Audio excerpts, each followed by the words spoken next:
सदाभाऊ खोत यांना भाजपनं विधान परिषदेवर घेत असताना आपली फसवणूक केली होती, पण सदाभाऊ यांच्या मित्रप्रेमापोटीच आपण त्यावेळी गप्प राहिलो, असा नवा गौप्यस्फोट खासदार राजू शेट्टी यांनी झी24 तासशी बोलताना कोल्हापूरमध्ये सांगितलंय।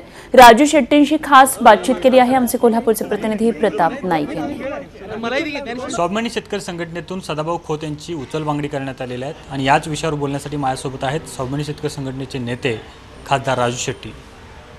सदाभाऊ खोत यांची उचलबांगडी होणारी जवळपास निश्चित होतं आणि आज अधिकृत घोषणा झालेली आहे। काय सांगाल, कुठं चुकलं सदाभाऊंचं? नाही, त्यांनी मंत्रिमंडळामध्ये समावेश झाल्यानंतर कार्यकर्त्यांना जी काही वागणूक दिली त्याबद्दल प्रचंड असा रोष कार्यकर्त्यांच्यामध्ये होता। याच्या पाठीमागे कुठेतरी भाजपचं एक षडयंत्र म्हणता येईल की सदाभाऊ आपल्या बाजूने आणायचा आणि त्याच्यानंतर त्याला भाजपमध्ये घ्यायचं, असं काही पाठीमागं चाललं होतं का? कारण विधान परिषदेवर सदाभाऊ भाजपच्या चिन्हावरच विधान परिषदेमध्ये गेले होते। काय नेमकं तुम्हाला जाणवलं? भाजपची लोक असं करू शकतात असं वाटतं? ती सुद्धा एक फसवणूकच होती, कारण आधी ठरताना स्वाभिमानीला एक विधान परिषद द्यायचं ठरलेलं होतं आणि ज्यावेळी तुम्ही मित्रपक्षाला विधान परिषद देता, अर्थात स्वाभिमानीची महाराष्ट्रातली जी काही मतं आहेत की जे काही उपद्रव मूल्य आहे किंवा जे काही शेतकऱ्यांच्यामधलं स्थान आहे त्या सगळ्याचा फायदा घेऊनच तुमचे अनेक उमेदवार निवडून आलेले होते आणि त्याच्या बदल्यामध्ये स्वाभिमानीचे दुर्दैवाने कोणी निवडून आले नाहीत म्हणून त्यांना विधान परिषद द्यायचं ठरलेलं होतं।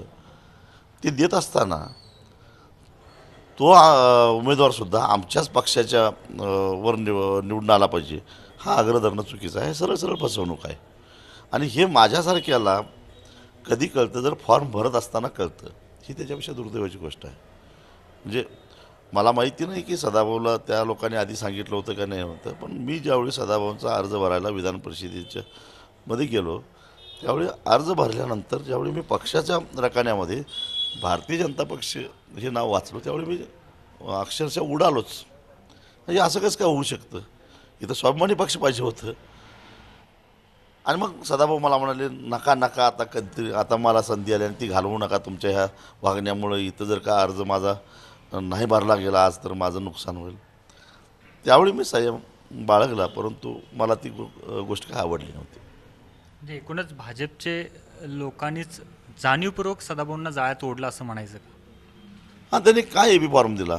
माझा आक्षेप असा आहे की स्वाभिमानीला तुम्ही एक विधान परिषद देणार होता, मग एबी फॉर्म भाजपचं द्यायचं कारणच काय?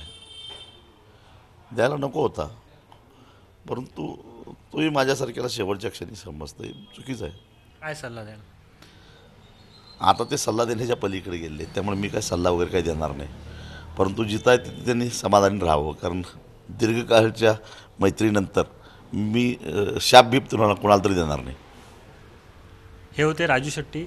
सदाभाऊ खोत यांना मंत्रिपदाची गाडी मिळाल्यानंतर त्यांच्यामध्ये जो बदल झाला त्याच्यामुळं माझा कार्यकर्ता दुखावला आणि त्यामुळंच आज त्यांना संघटनेतून हकालपट्टी करण्याची वेळ आली, असं खासदार राजू शेट्टी यांनी सांगितलेलं आहे। Video journalist Mithun Rajeshkar, Pratap Naik, Zee media, Kolhapur. Zee 24 Taas रहा एक पाऊल पुढे।